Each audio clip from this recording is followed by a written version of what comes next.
ఇంకా లెక్కలు రాలేదు అవునవును వాస్తవానికి ఇక్కడ వినండి ఆయన మన దేశానికి 6వ ప్రధానమంత్రి. వీళ్ళమ్మ నాన్నలు తండ్రి పేరు ఫిరోజ్ ఖాన్ గాంధీ, తల్లి పేరు ఇందిరాగాంధీ. మన భారతదేశానికి అంటే తొలి మహిళా ప్రధానమంత్రి ఎవరైతే ఉన్నారో వాళ్ళ అబ్బాయి పెద్ద అబ్బాయి ఇతను రాజీవ్ గాంధీ. మన దేశానికి వాళ్ళ అమ్మ చనిపోవడం వల్ల ప్రధానమంత్రి అయ్యాడు. ఈయన వాస్తవానికి పైలట్గా ఉండేది. పైలట్ అంటే తెలుసు కదా, విమానాలు నడుపుతుండే. రాజకీయాల పైన ఎలాంటి ఆసక్తి లేకపోవడం అంటే ఏమైందనంటే మళ్ళీ మధ్యలో వాళ్ళ తల్లి అకాల మరణంతో ఈయన రాజకీయ ప్రవేశం చేస్తాడు. మినిస్టర్ ఆఫ్ ఇండియా ఇవాళ రాజీవ్ గాంధీ అందుకే మీరు పనులు పంచడానికి వచ్చినాం. ఇక్కడ మన దేశ ప్రధాని కూడా చేసింది. చాచా నాయుడు ఎలాంటి వాడు అట్లా రాజీవ్ గాంధీ కూడా అసలు స్వభావం కలిగిన వాడు. పిల్లలంటే చాలా ఇష్టం. తన యువజన సంఘాలను గ్రూపులు ప్రధానమంత్రి అంటే పాల్గొన్నాడు. అంటే స్పీడప్ చేసిండు. దేశాన్ని ముందుకు నడవడానికి కూడా ముందండి నడిపించిన ప్రధాని మన రాజీవ్ గాంధీ. ఓకేనా? అలా సపోర్ట్లో ఒకసారి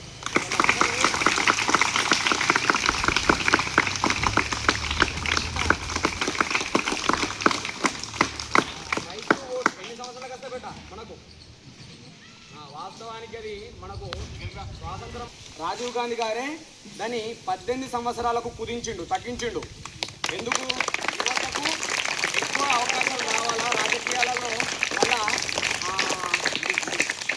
అంటే ఉండాల పార్టిసిపేషన్ అనేది ఈయన ద్వారానే జరిగింది. ఐటీ ఇన్ఫర్మేషన్ ఇవాళ చూడండి, ఇన్ఫర్మేషన్ టెక్నాలజీ ఎంతో స్పీడ్ ఉన్నది. ఏఐ అలాంటి భారతదేశంలో తొలుత ఈయననే ప్రవేశపెట్టిండు.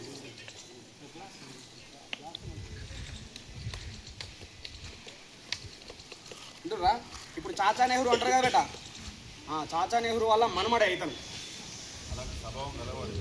వింటున్నారా? ఇందిరాగాంధీ వాళ్ళ కొడుకు కాబట్టి ఇందిరాగాంధీ చాచా నెహ్రూ వల్ల ఎవరు కూతురు జవహర్ లాల్ నెహ్రూ ఉన్నాడా సార్, వాళ్ళ కూతురే ఇందిరాగాంధీ. ఎట్లా ఇన్స్పైర్ చేస్తాడనే విషయం మీకు బాగా తెలుసుండాలి. పైలట్ అంటే దేనిపైన విమానాలు నడపడంలో కంప్యూటర్స్ పైన అవన్నిటిపైన మంచి ఇంటెలిజెన్స్ ఉంటుంది. రాజీవ్ గాంధీ జిందాబాద్. రాజీవ్ గాంధీ